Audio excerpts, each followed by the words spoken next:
All right, good morning, everybody. Welcome back to another live stream, and we are continuing along with more generative AI stuff, specifically in the OpenAI domain. So a couple weeks ago, OpenAI announced a new functionality that a lot of us developers have been really asking for, and that's this idea of being able to get structured outputs for programmatic usage. Now, what does that mean? It's I'm jumping into this really fast. Maybe let's start a little bit slower, maybe. So first of all, let's get the elephant out of the way in the room. You're going to see me drinking water today. I know if you typically watch these streams, I'm normally drinking a Polar Pop.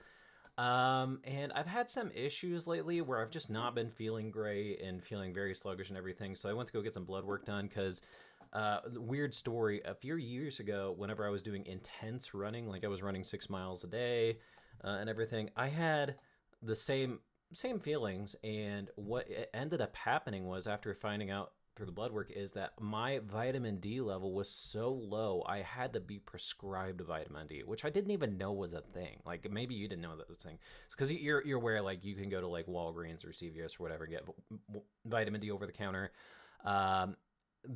A prescription vitamin D is basically like the equivalent of like taking that Walgreens over the counter bottle and like taking half the bottle in one go. So I assume that's what the issue was again. Turns out that was not the issue, but the issue, long story short, is basically I'm not drinking enough water and I'm drinking way too much pop. I know, surprising. You know, the 44 ounce plus every day of Mountain Dew is not good for my kidneys. So we're on water today. So anyway, I just thought I'd share that as a funny opener, in case you're wondering why I'm not drinking the Polar Pop. So it's on to water today. Okay, so anyway, back to what I was just talking about. So in March, I think it was March, OpenAI released the ChatGPT API, and we've covered that a number of times. Now, the struggle that we've had with this, though, is when we want to use it for programmatic outputs, so specifically things like information extraction, it's been a struggle to get that into a form that is really usable by the computer. And so you engineers out there are going to know exactly what I'm talking about. So like, and this will be, if you're not an engineer, this will make much more sense when I actually start to show an example. So like, we've had to get pretty fancy with trying to do some prompt engineering, basically like adding some few shot prompting to ask it to produce an output in the form of JSON, and that works okay. It's just not the best. And so function calling really kind of remedies this. So let's go ahead and just jump into like the examples, because this is going to be easier to see through the form of examples rather than just me talking through it. So let me go ahead and share my screen and we'll get going here. Okay. So the very first thing that we do need to do, you may already have the OpenAI library already installed. However, you will need to upgrade it because I believe that the Python client was upgraded to account for this new functionality. All right, where did my iTerm window go? There it is. All right, so let me make this bigger. Now, in order to do this, I'm using pip. You may be using Anaconda. You may be using something else. So you just upgrade this however you need to. So in order to do it with pip, we just do pip install OpenAI upgrade. Now, I'm probably good to go here. It's probably going to tell me I'm using the latest version anyway. Yeah, I'm already using the latest version on everything. So I'm already good to go here. But just wanted to call that out really quick. So let's go ahead and jump to the Jupyter Notebook here. So again, this is a Jupyter Notebook. It's just in the VS Code plugin, which I can't get over how awesome this is. I love this plugin here. All right. So... sorry, I got a little bit distracted there. By the way, I am monitoring both YouTube and LinkedIn for questions. So if anybody has any questions, feel free to drop any along the way. All right, so what we're going to need to do is we're going to need to import a few libraries. So import OpenAI, import JSON, because we're going to be working a lot with JSON in this tutorial.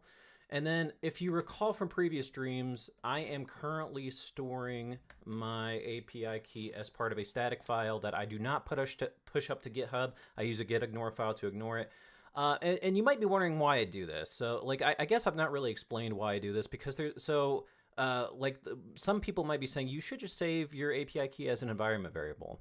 And that is, yes, indeed, a way that you can do it. However, when I think about how I want to program things, I want to think about how I'm going to program it in a real production setting. So in a real production setting, I do not want to save an API key as an environment variable. That is just not good coding practices. It's not good security practices. what you would instead want to do is you would want to load that API key programmatically from a safe environment. So if you're working on AWS, you might use the AWS Secret Manager. I believe Azure and GCP have its own equivalents, or there's also the more agnostic version in the form of HashiCorp Vault. So, and that's how you call that out. So basically you would replace what I'm going to do here of loading this from a local file instead, and just use one thing like that. But in case you're wondering why I do it that way, that is why. Like if you don't care about that and you just want to save your API key as an environment variable, have at it. But so mine is inside. So I'll just show you. Like, so you can see there's this keys directory off here on the left, and then you can see it's kind of grayed out because my gitignore file is not paying attention to this, like to push it up. But my API key actually is stored within this little YAML file right here. All right, so let me go ahead. Close that out, so just make this a little bit cleaner. All right, so the way I load this up, I'm just going to copy and paste this code, because if you've seen these streams before, you've seen me do this a million times. So, all right, so I'm going to copy and paste this. So what this is doing here is it is loading my API key from this YAML file and setting it appropriately with the OpenAI API library. All right, so let's go ahead and talk about how we used to do this programmatic extraction in the pre-function calling days. So first thing I'm going to do is I'm going to load up a little bit of text, just a short bit of text that I wrote. And what we're going to do is try to extract information from it. I need to put on my glasses because I'm old and I'm getting blind. All right. So let's go ahead and I have this saved as a local file here. I guess I didn't really need to do this, but I did it anyway. So what we're going to do is with open data about me.txt, and then I'm going to open it as a read file as f, and then I'm going to call this about me equals f.read. Okay, and then I'm going to just show you what this says. All right, about me. All right, that didn't pretty print it the way I wanted it to, but that's okay. So basically what this says here, let me move this a little bit further down. So it basically says, hello, my name is David Hunley. I'm a principal machine learning engineer at State Farm. I enjoy learning about AI and teaching what I learned back to others. I have 2 daughters. I drive a Tesla Model 3, and my favorite video game series is The Legend of Zelda, which, come on, you got to know this. I mean, you got the Triforce here, got another thing up here. This is like a watercolor Breath of the Wild. I know that's kind of hard to see, but that's what that is. And then like Zelda books everywhere. So what we're going to be doing is we're going to be programmatically extracting the elements out of this. Now let's show you how we did it in the pre-function calling days, and I'll explain why this is not great. So what we did with the pre-function calling days is we basically used a combination of prompt engineering, few-shot prompt engineering, and regex, regular expressions. Now I'm actually not going to demonstrate the regular expressions, because if most people are out there like me, I freaking hate trying to figure out regular expressions. Like, and it's not ideal. Like, we don't want to have to do that if we don't have to. So again, we want to extract out these bits of information. Now, I did call out one thing in here specifically. So I note that I have 2 daughters because I actually want this as an integer. In case I ever wanted to do anything with that integer. And so you're going to see here how I'm going to do some prompt engineering to do this. So let's go ahead and create this prompt. So I'm going to call this the about me prompt. And so I'm going to do a little bit of few-shot prompting here and inject my about me statement here to actually produce some results. All right, so I'm going to call this equals f string. I don't know why I did that. Oops. All right. Okay, so that is that. All right, so please extract the following bit of information, or please extract information. I mean, so this is not a science. This is really kind of just guessing and checking. Information about, or information as a JSON object.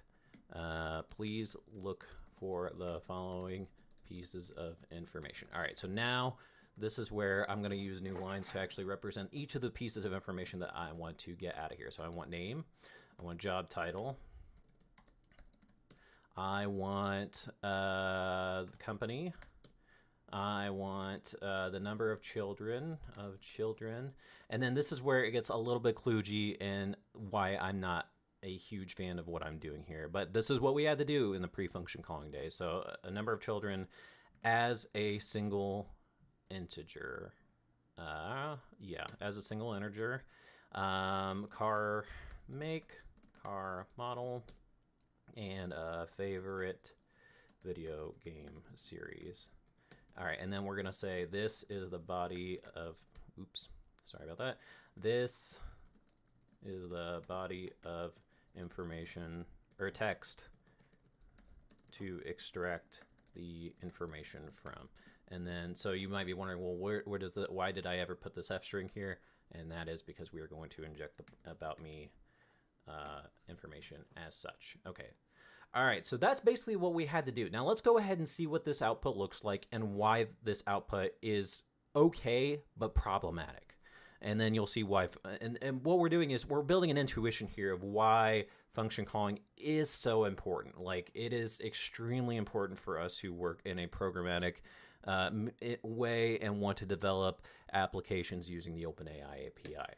All right, so set the prompt. Now let's go ahead and have the ChatGPT, specifically GPT 3.5 Turbo, extract the information using this prompt here. So the way that we do that, I'm going to call this OpenAI response.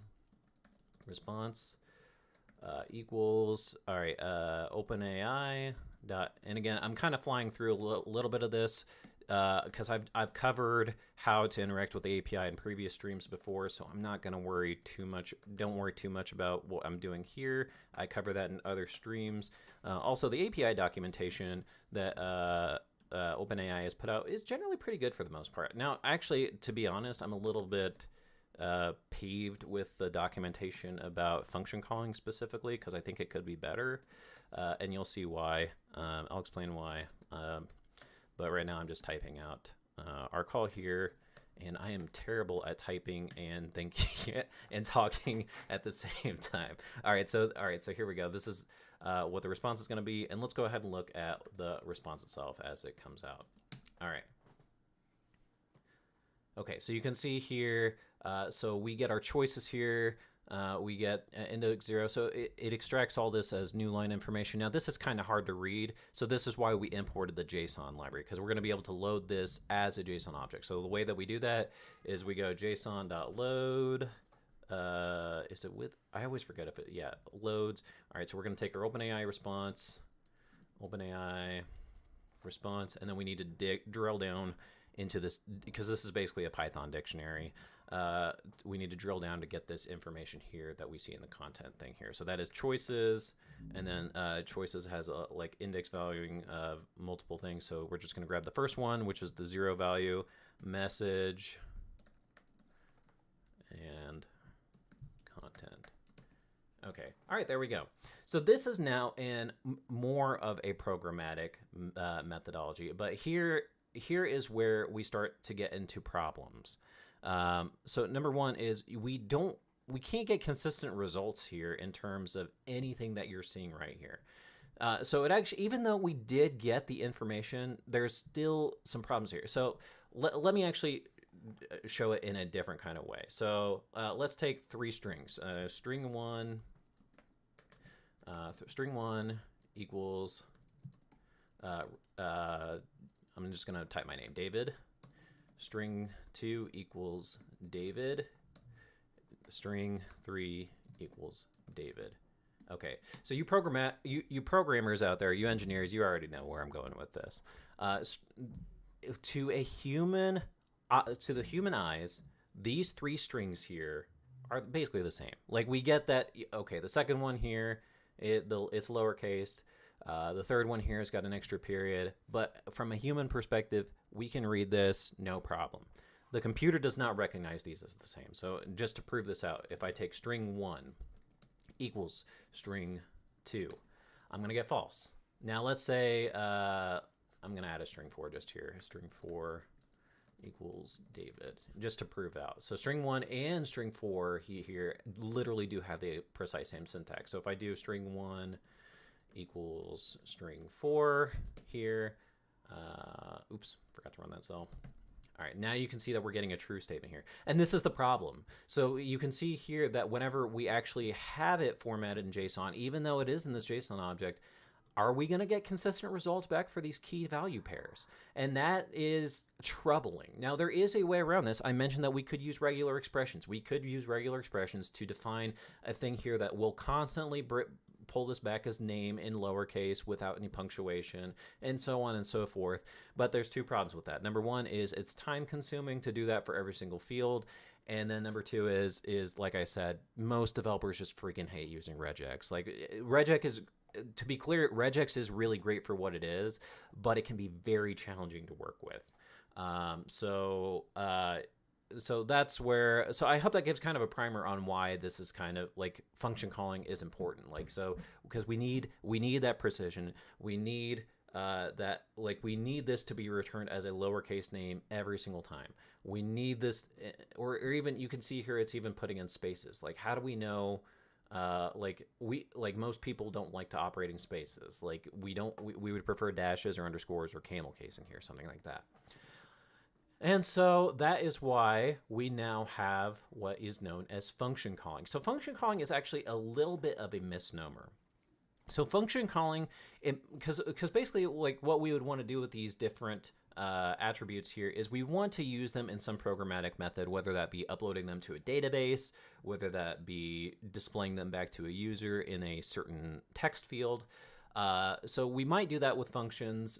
So the reason I say it's kind of a bit of a misnomer is it's called function calling because we definitely would use like these attributes here for calling functions. However, there's actually not a function call in here per se, and that's actually a good thing. So let's go ahead and start demonstrating what I mean. Well, I'm trying to think what is the best way to do this here. Because the reason you don't actually want it calling the function is because then you'd have to pass your function code into ChatGPT as well. And there may be some proprietary stuff in there that you do not want to send along. And it's actually kind of unnecessary, and you'll see why it's unnecessary.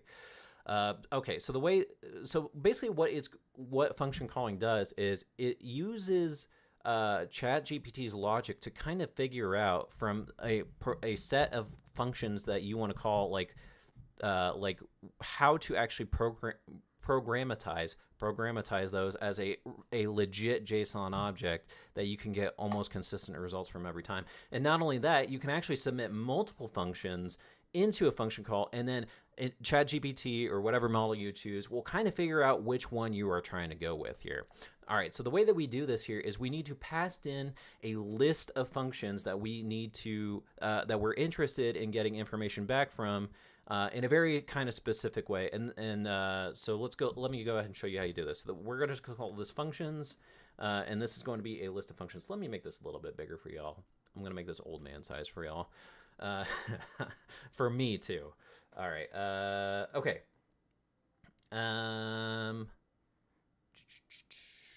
Sorry, I'm getting distracted because I keep looking at my phone. I just need to go put my phone over here. All right, you're in timeout. Okay. All right, functions equals. All right, so now we need to define out the multiple functions. Now we are going to be continuing to work with the same text that we've been here, and we'll show you why this is really interesting, especially for contexts that do not require a function call here per se. Just checking the chat for questions or anything. I don't see anything. Yeah. All right, very good. Okay, here we go. All right, so functions. I'm going to create 3 different functions. So function number 1 is just going to look for person information, like just a few bits of information about myself. So we're going to look for name, job title, and number of children. The second one is going to look just for the car information, and then the third one is going to look for everything. And we'll define what this means here in a minute. So all right, so this is going to be a list of nested dictionaries actually. So these are all going to be JSON objects. So we're going to call this first function extract person info. So that's going to be the name of the first function. I need to put in a comma or else I will forget.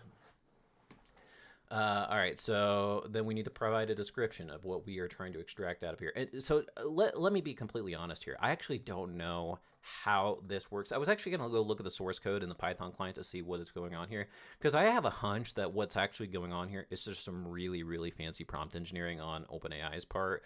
But I actually don't know. But they do require this specific format.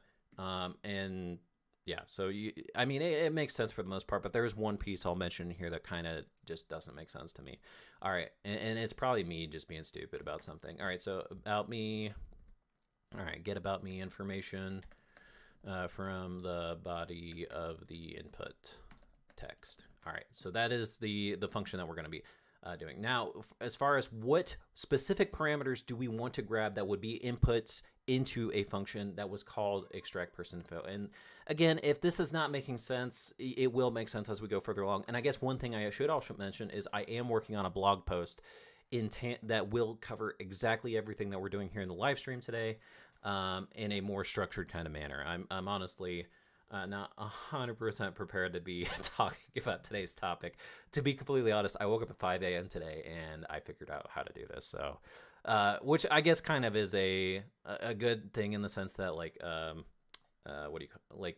a good thing in the sense that this is it's just demonstrating to you how easy it is to kind of figure some of this stuff out. All right, so the parameters that we want to define. All right, so we need to do a type object. Now, some of this doesn't make a whole lot of sense to me, like right at the outset, but just to show you where I'm kind of getting this from. So this is the OpenAI documentation. And if we go into, I'm trying to find where I found this at. This is, I did say for the most part, the documentation is pretty good.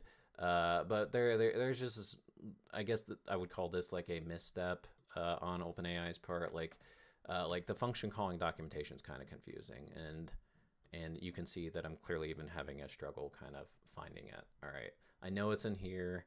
Okay, so here we go. So this is the same chat functionality. It's just that we're going to be augmenting that a little bit. Don't worry about what you're seeing right now. It'll make sense here in a minute. All right, so, okay, so example, all right, so the functions, all right, so we need to pass in the parameters, and then it wants it in this JSON schema reference kind of thing, and there is a whole documentation about this, and you do pass in a JSON schema reference as an object here. So this, now to be completely honest, this is beyond me. Like this is a little, like I get what's going on here, but I am not an expert on trying to explain this, so I'm not even gonna try to explain it. Just trust me when I say like this is how you need to structure it. And it's actually not too bad beyond this. So, so don't worry about too much about this highlighted line right here. What you're really going to care about is this next little piece. So we're going to do another nested dictionary called properties. All right, so properties. Now this is where we want to extract out our bits of information, and we're going to find out what we want to extract and the data type that we want to extract it as. Now the one thing to note here is that when we put the data type, well, actually, I'm jumping ahead a little bit. Let's go ahead and just start typing something out. So I'm going to type out name. I'm going to call this, or the type is string. And description is name of the person. Name of the person. All right. All right. So we're just grabbing 3 bits of information here. So I'm going to grab out my job title. I am a principal machine learning engineer. Oops. Oh my gosh. I can't type right now. All right, I can never type on these live streams. Oh, not types. Type. All right. Type is string. All right. Description is string as well. Oh wait, no.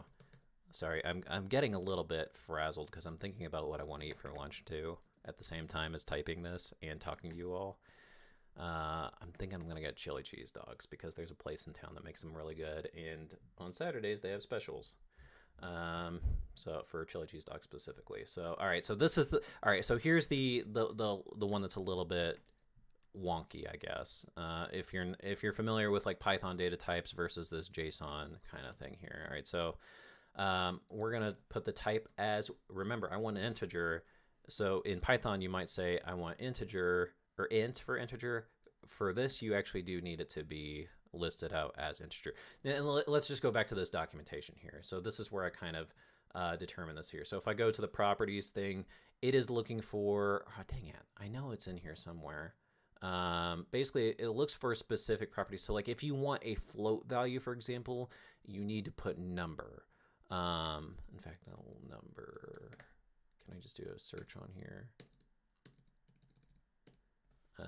I don't know. I found it here. It was somewhere in this documentation here earlier, but basically, like, just be careful. Like when you're assigning these data types, it is not a one-to-one match with Python data types. I mean, it's pretty close. Like they're integers and numbers represent float values. Although I did notice that if you pass in a string-based value that you're trying to tell it as a float, then after the JSON conversion with JSON loads, then it does convert it back into an integer, which could be a concern for you, maybe not. I guess, if it's an integer, all you got to do is tack on that 0.0 and now you got a float.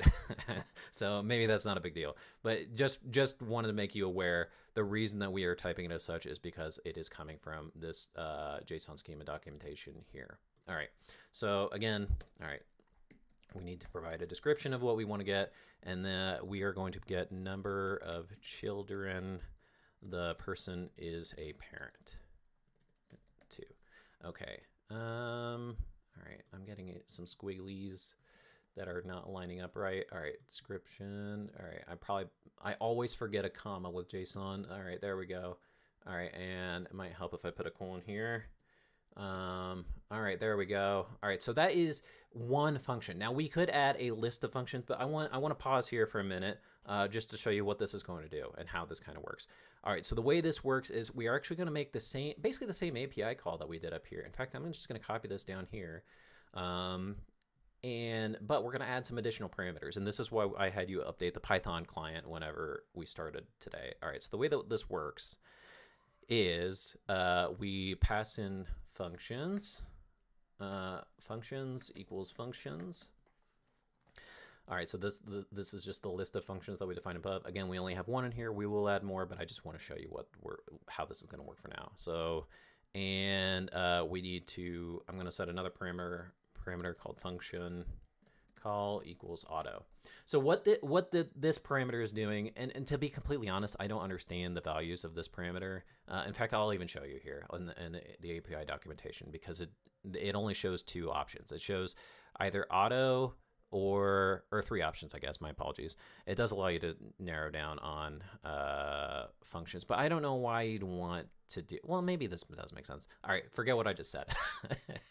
But we're going to stick with auto, because what auto is going to do is, let's say I have a list of functions here. Basically, ChatGPT is going to try to look at the prompt and see which one is going to best match, and just pick from, and then return the values for that one. So obviously in here, we only have one function call. So let's go ahead and look at the response here. Okay. All right, let's take in a few seconds. Okay, so you could see that this is a little bit different than the output that we got from above. So let's review the output from above here. So under this, the choices object here, we are getting a message response back. So the message response back is the JSON call. Now we're getting a little bit different here. So you can see here under the content, it is actually null. But now we do have a new thing in here, this function call response. And so you can see that under the function call, we have 2 different things. Number 1 is we have the name of the function that we are interested in.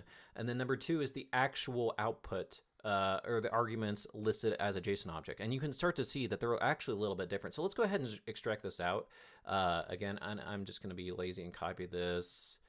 Well, actually, I do need to change this a little bit, but where is my JSON.loads thing? Oh, it's up here. All right, JSON.loads, and then this is going to be a little bit different because it's now message function call. All right, message function call, and then what is this? Arguments. Okay, so now you could start to see. Now we have at the very least, the values might not be perfect, and that's kind of just, you're up to the mercy of the models. It just is what it is. But at least we now have consistent keys, and we didn't have to do any regex baloney to get it in this state. So we can at least be guaranteed that the keys that will be returned from the function call here will be the same every time. So that is win number 1. Now we have this structured as such. Now you might be wondering, well, all right, so how do we actually use this for a function? So let me just define a quick function here. Like, it's actually not really going to do anything. So I'm going to call this def extract all information. Or no, I'm sorry, just person info. Wait, did I not do this right? I am very confused. Extract person info. Extract person info. But why is it returning so many things back to me then? Oh, this is freaking weird. I did not tell it to extract this information. All right, I'm very baffled at the moment. Why is it doing this?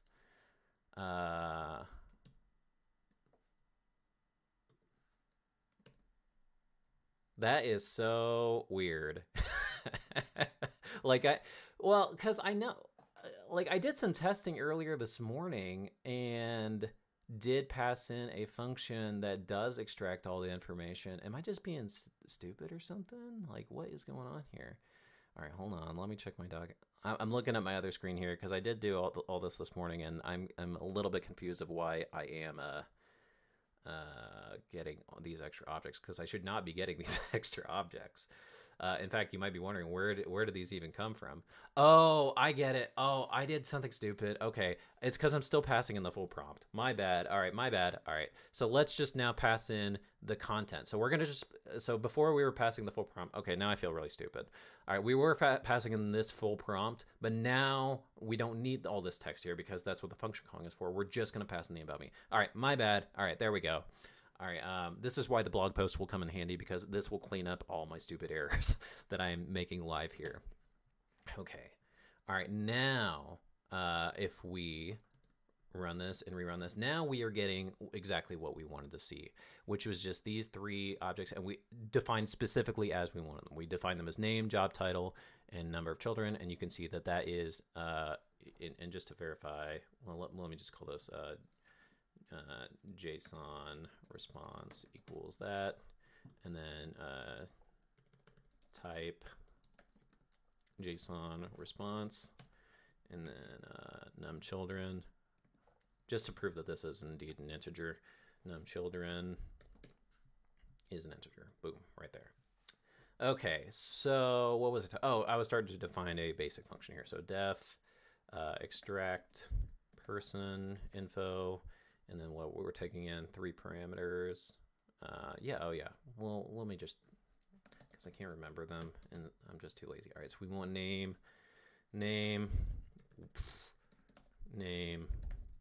job, title, num, children. All right, and then we're just gonna return the person's name is name, their job title is job title, they have num children. Okay, simple function. Very, very, very, very, very, very simple. And I'm not going deep on this part because it's just to give you an idea of how this will work. All right, so the way that they would actually recommend that you actually kind of use this output here is, so again, we have this new like a little object here, or I'm sorry, a new nested dictionary under this JSON object called function call. So what it would tell you to do is, so it would tell you to look at the OpenAI response. So the OpenAI response again, OpenAI response. All right, so this is the full response that we got. What we want to do is we want to check, is there anything in here? Because as you can recall, when we don't pass a function call in here, we do not have this thing in here. So if it's not in here, then it's not even worth evaluating for the function itself. All right, so, and again, if this doesn't make sense, it'll make sense here. Hopefully it makes sense here with a quick demonstration. All right, so if OpenAI response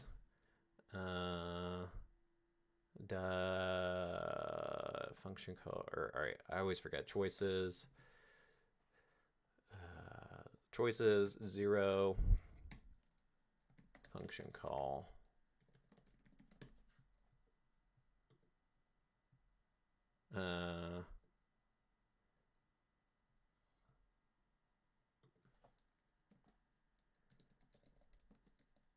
sorry, I'm a little bit, I don't know why I'm just being kind of, I feel kind of stupid right now. All right, so message function call. Well, okay, I gotta look at their documentation again. Sorry, it's been a little bit since it. So they actually do have like a big Jupyter notebook that you can look at here that will kind of. Oh, I was trying to look at their source code. Whoops. All right, so let's actually look at more function calling examples from their GitHub. All right. because they had a clean way of doing this. All right, so all right, append blah blah blah. Let's look for the function. All right, so if all right, so we're passing in the functions. If all right, but how do I actually check to see that it's in there? If assistant message.get function call. All right, what is the assistant? Get. What is the get there? Oh wait, maybe there was a better way to do this through just their bare bones kind of thing here. All right, function calling. All right, so the way that they defined it was, all right, if response message dot get. Oh, I didn't realize you could do a dot get on this. Okay, that's interesting. All right, if OpenAI dot get, function call.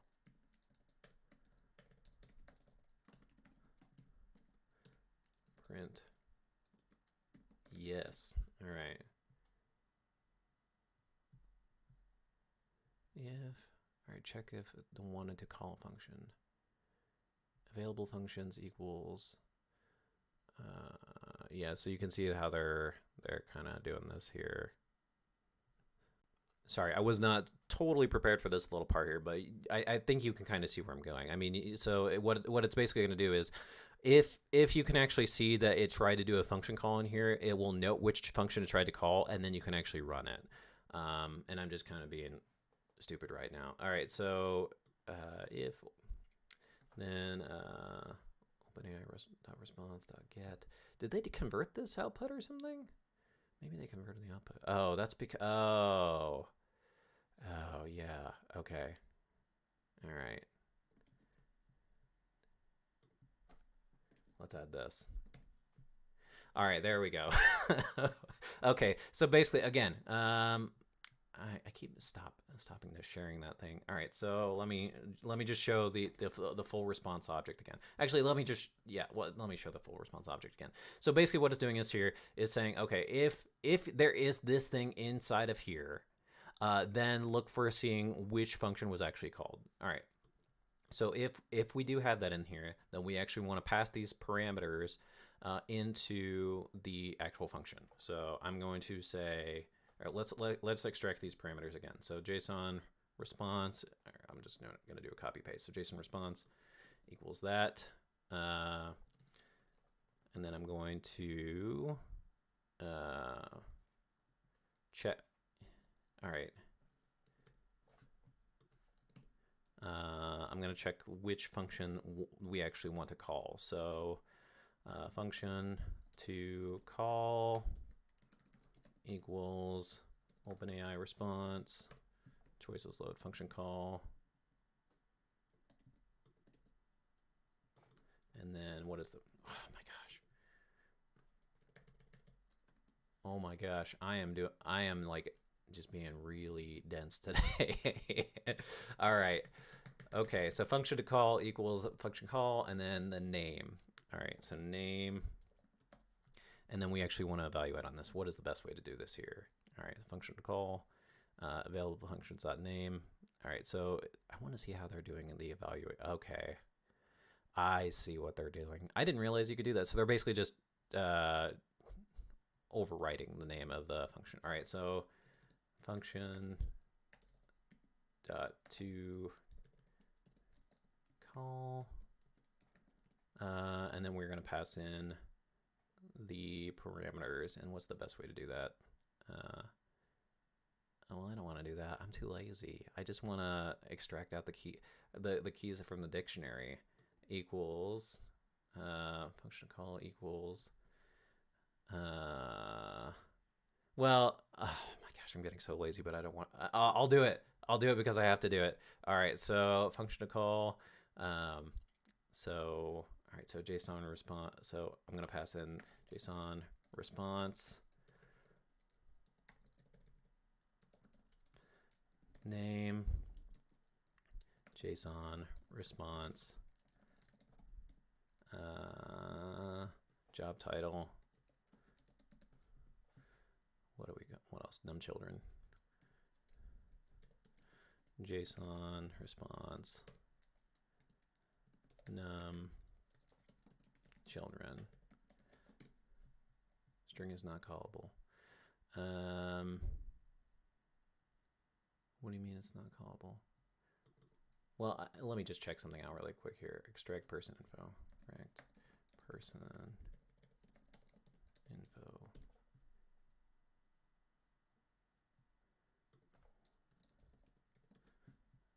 Oh, I forgot I'm returning it. That's right.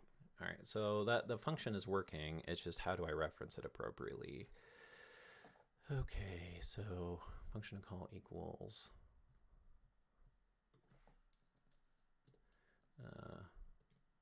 name.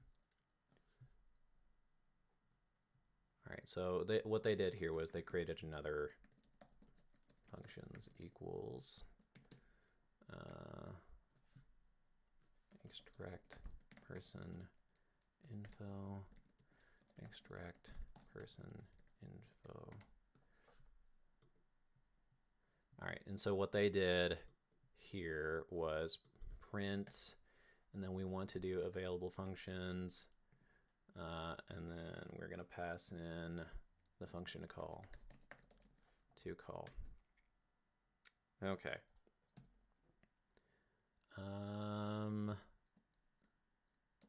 Is this right? Yeah, this is right. Okay, so this actually did work. It's just I wasn't fully prepared for this little piece, but we got it working anyway. So let me explain what we did here. Okay, just to recap. All right, so we looked for this first if statement is looking for to see that a function call was passed. So if there was no function call in here, this whole block would be ignored. And then what we're doing in here is we are grabbing the JSON response, the inputs that we want to pass into the function. And then we are noting, so recall here that whenever OpenAI returns which function it was actually called, it responds with the name of the function. So we created a little dictionary here that basically mapped the string value of that function name to the actual function itself. Okay, so then we actually grabbed the function to call from the response object here. So again, we recall that we named this extract person info, and then we actually ran this function. Now this looks kludgy, but basically what this is doing is saying, okay, whatever functions that we have here, map this one up to here, and there was only one in here, so we're gonna map this function up to this string value, hence why we call this name, and then we pass in our input parameters as such. Now this was a terrible way to do it. This was a kludgy way to, not terrible. I guess it was just a kludgy way to do it. But at least we got there. But now you can start to see, so whenever we actually do mean function calling, we mean we are setting ourselves up in a way that we can call a function. The function itself is actually not being called, which is good. Again, this is a good thing because we actually, there are probably instances in where you actually do not want to pass the full function code over on into OpenAI or Azure OpenAI or whichever one you end up using. All right, so that is the basis of function calling, but I want to cover a few extra things. All right, so I do want to, all right, I want to grab this same call here.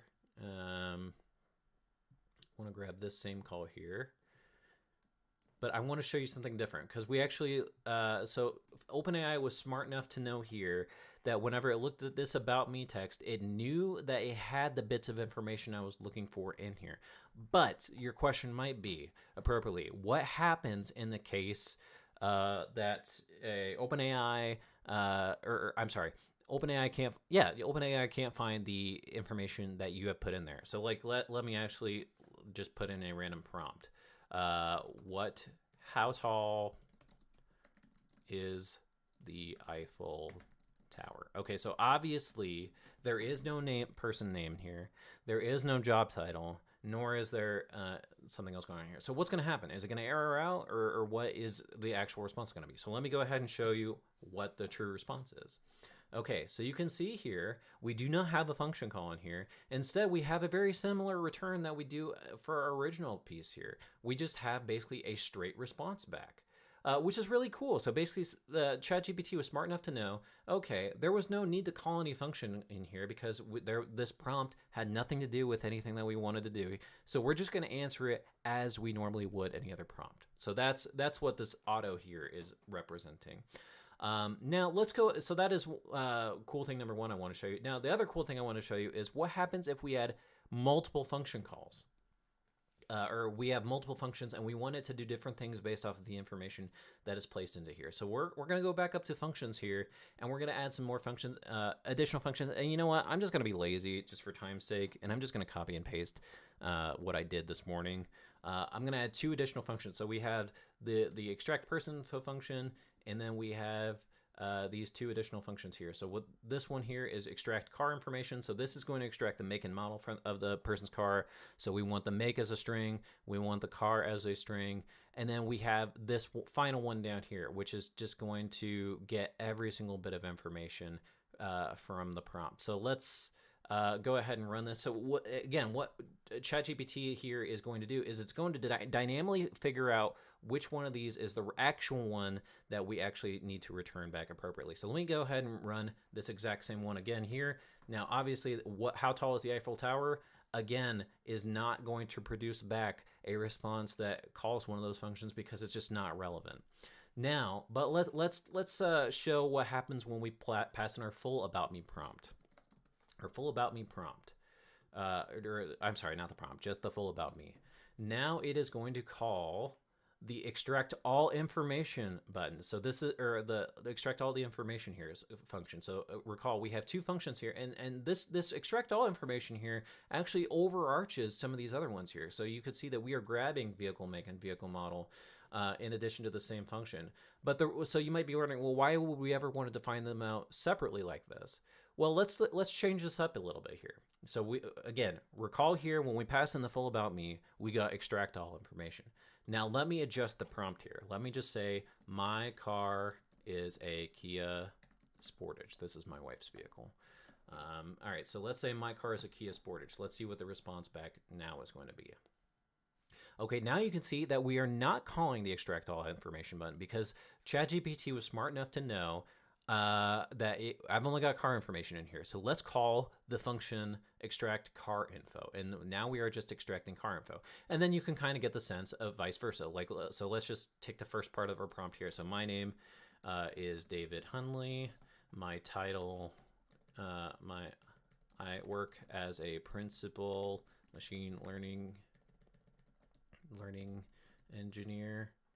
I have 2 daughters. All right. Now let's go ahead and see which one it ends up calling. Now we are back to getting just the person information. So you can see how this can get really cool. And then you can start to do some of this business here where we would add the additional bits in here. So extract car information.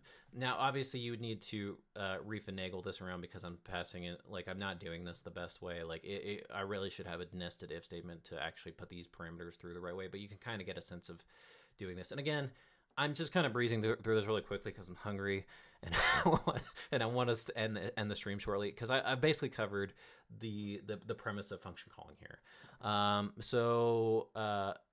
Again, this is really powerful because now we can start to do some really cool programmatic things. So we just printed out a statement here, but you can imagine where we might have uploaded this to a database. But this would have been much more difficult in the pre-function calling days. Again, let's just go back up to here to look at what we did in the pre-function calling days. So the pre-function calling days, we had to do this about me prompt, and then we would actually load in this object here, but we would get inconsistent results with the dictionary keys. So this is where the dictionary keys, if this was car model, but it was lowercase c, or it had a period after this, well, now we're screwed. Now we have to use some fancy regex to get it back into like the form it should be. And you'd have to do that for every single field, and that is just not ideal. Like that's not great. But so that's how function calling kind of remedies everything here. And it looks messy, but it's not. Honestly, the biggest struggle here is just remembering to put your commas in place. Because as you saw, I'm terrible in working in JSON, forgetting a comma here and there. But it's not bad once you start to see how you can do all these things. And then, so the other, I guess one final thing to cover here, because I was starting to mention this earlier, but I got a little bit sidetracked here. So let's say I have a huge list of functions here, and I have functions auto here. Now let's say for whatever reason, my company maintains like 1 billion of these functions to call, but I only want a certain subset of these. That's where you can replace this functions call here with like just saying, okay, I only want to check the X amount of functions in here. So like let me find to see if they have an example in here of that, or maybe not. Maybe they don't. Or I thought they did. I thought we just saw one of those in here. Okay, yeah, you can see here. So if I only want the like a certain function from my list of there, that like that's how you define it here. I don't know why you'd ever want to do that. I guess it's nice that it's there, or and especially I don't know why you'd want to ever have a none parameter too. So if you because basically you can set this up as functions call here, but if it's none, then it just kind of ignores it. And my idea is just like, well, why did you even have that there in the first place? So I can't even think of a use case in which you'd care to have a none here. Maybe there is one and I'm just not thinking about it clearly. But yeah, so that's that. Just trying to think here. Is there anything else I necessarily wanted to cover? Again, this was a little bit a struggle for me to explain because this can be a complicated topic, but I am working on this blog post, and in addition to the blog post, I'm working on a much cleaner version of the new Jupyter Notebook that goes down through basically the exact same things that we covered today, but with markdown cells and everything. So be on the lookout for that. Be on the lookout for the blog post. I'll probably finish it tomorrow or something. Is there anything else I wanted to cover? Nope. I think. Oh, yes. There was one other thing that I just did not make any sense to me. And this is where I was saying like the documentation is a little bit confusing here. So I want to find their example. Where is their example? Okay, so you could see their example here that they have this required parameter. And so my assumption here was that if you put, so like what this is doing is returning two different properties. And it's basically what my assumption of this required parameter was basically like if you submitted a prompt and they could not find a location, wouldn't matter if it found like the Celsius or Fahrenheit thing here. Just you have to have the location or else. So I started to do that with my functions here and like basically noting like if it doesn't have a car make and model, then completely ignore it. That's not how this works, and to be completely transparent, I have no idea how this works. Like, so my assumption about this was wrong, and this is not explained at all in the documentation here. So that is one little hiccup about the OpenAI documentation. I'm sure somebody will mention that or something. They'll remedy that, but just be aware they do have a required parameter here. I have no idea what this does, so just being transparent. But otherwise, that's the only thing that I was kind of confused on. Again, I did trip over myself quite a bit here, like with trying to actually get this working. But that was just because I taught myself this at like 5 a.m. this morning, so I obviously didn't do everything perfectly. But again, I've said this like 10 times already. The blog post is coming, and the blog post will keep things clear. All right, I'm gonna call it there. I hope you all enjoyed this stream. I hope it was all helpful for you. I still am working on blog posts and live streams for vector database and vector searches related to Gen AI. Those will be coming soon. But I wanted to get the function calling done right away because I think it's really important, and it was kind of a quick topic. Like it was a one-hitter topic. Boom, done. Let's move on. All right. I don't see any questions, so we will go ahead and wrap up, and I'm going to go get myself some chili dogs. So I will see you in the next stream. Thank you all for watching. Yeah, see you later.